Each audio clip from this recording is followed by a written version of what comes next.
Hi guys, Mayflom here, and today I am checking out the Tim Holtz Distress Paper Mosaic Kit. Now guys, I have really good things to say about this, and I'll tell you why. First of all, photos, 1, 2, 3, so you can visualize what you're going to be doing.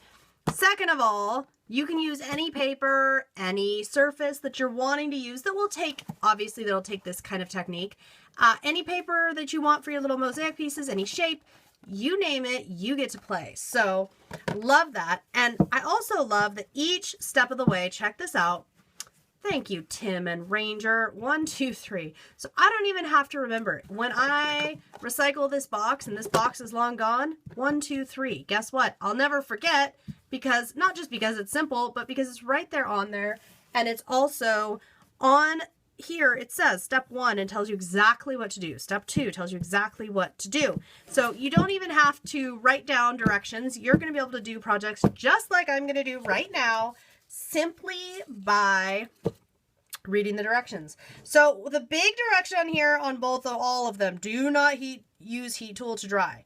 I'm going to take that seriously because Mr. Holtz is not known for putting all caps warnings about heat tools on most of his products. So let's just take that seriously and not use the heat tool to dry it. And what you can see here, what I have done is I just took the grout, and it is very much grout. It is very white and gritty and looks like it ought to be in my garage. And I just took a palette knife, spread it all on there, and I just made sure to keep it fairly smooth. I wasn't totally obsessed with, exact perfection or anything. Just made sure it was fairly smooth, because step 2, well, finish step 1, go set it in the window, let it totally dry. And I'm feeling around here, it feels totally dry. I'm not feeling any dampness or anything. It feels very, very dry. So step number 2 is we get out our paper, and I'm using an older Tim Holtz paper. And my thought here, and we'll see how this works out, is that I am going to take this paper and I am going to take a pen, and I am going to do this twice just because I want to get the idea. I'm going for idea here, guys. I'm not going for perfection, and I don't want to be within the line. So I've got 2 different spots there where I'm going to, I have my tree drawn. And if you're wondering why in the heck would I do that, well, because now if I cut just inside those lines, in theory, we're going to see if it works.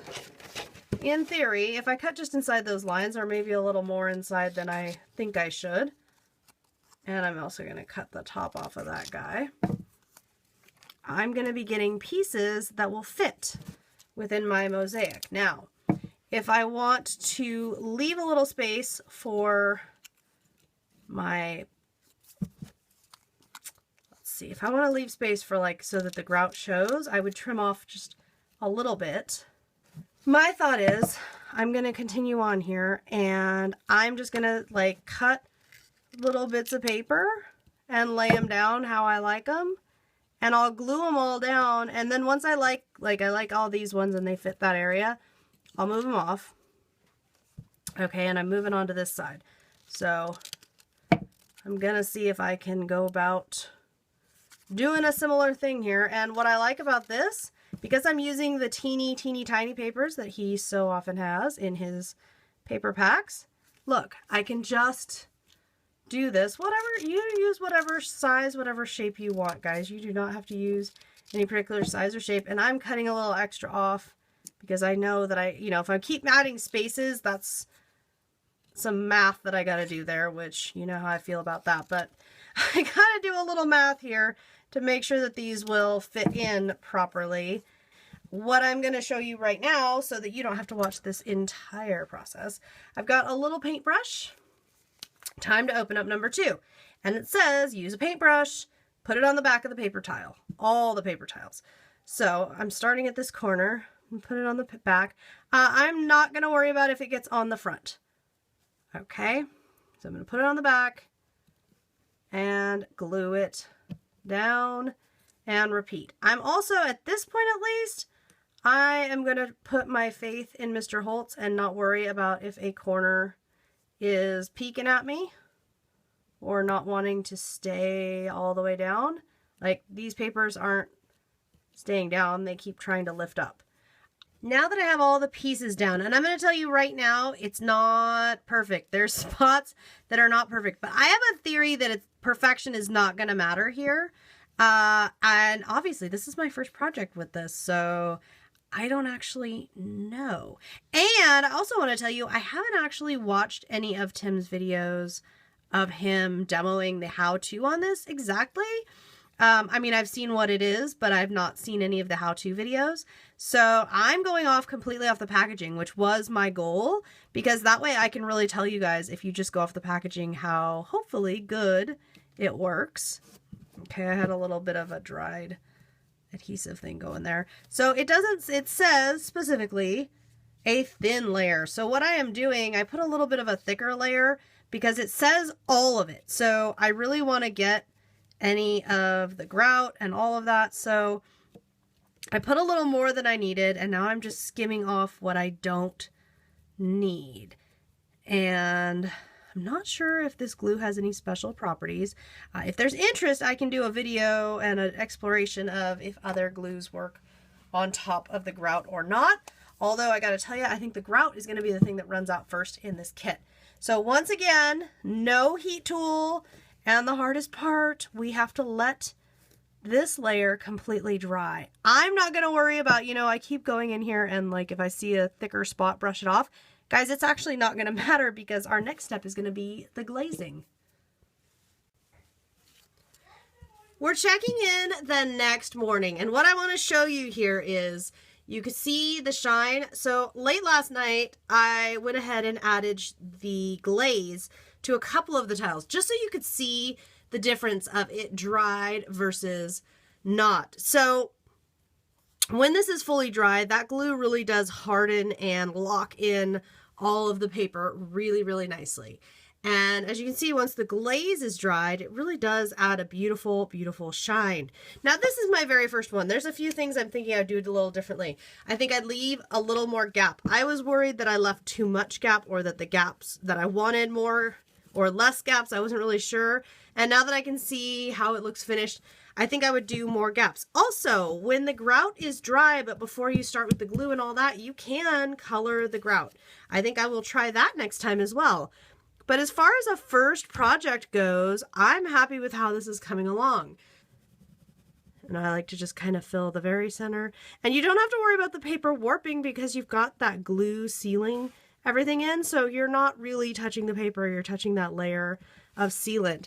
And then I like to kind of tip it up and look and make sure everything's great. If after it's dry, I would rather after it's dry, if there's a spot on the very edge I missed, go back than go too far, because if you go over the edge, then that's going to make the grout shiny, and then that doesn't look good. So I know that kind of thing from experience, so I'm trying very hard here to make sure to not go over the edge. Now, the one addition I did off camera, this little Marianne Bright sticker, that's a Tim Holtz sticker, and what I did was just add that on and glue it down last night. I went ahead and did that just so that it would be there and locked in, ready to go. There's so much possibility with this project and this kit. I'm really excited though with how easily it worked and how beautiful my results are already. I have a little more embellishing to do that I want to show you guys, but before I do, I want to let all of this fully dry. Now that everything is dry, what I'm doing is I'm adding stickles. This is mercury glass. This is new to me, and guys, it's become my favorite. So you can do this with your finger, or you can squirt a little on there and then use the applicator tip to spread it around.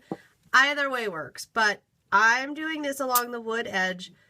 As you can see, you can just use the applicator tip to spread it if you don't want to get your fingers messy. I like to use this stuff because, well, first of all, this stuff is beautiful. It has that really nice antique look to it. So I'm going to do that all the way around. And then I've already done this, you can see, in addition to that, on the edges here, I've run a thin line of that mercury glass stuff too, just so it'll give it a hint from the front. Now to finish this off, I was looking at a couple different accent options, and there's a couple different things that I'm seeing here that would be a lot of fun, but I think what I like best is to keep it simple. I know that's hard for me to do sometimes, but I think keeping it simple and putting this star at the top of my tree is going to be beautiful.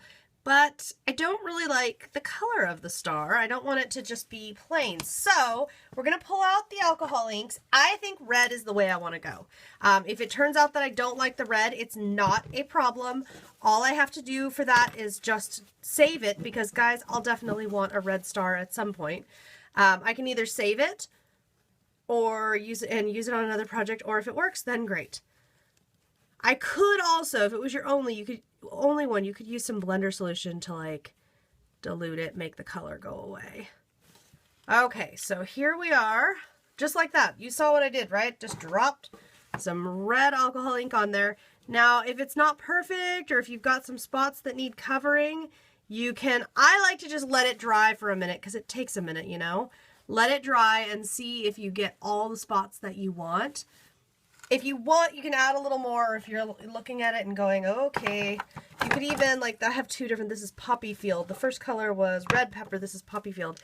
I could even come in here with the second red and just touch up those spots that didn't have the right coverage, and that would be fine as well.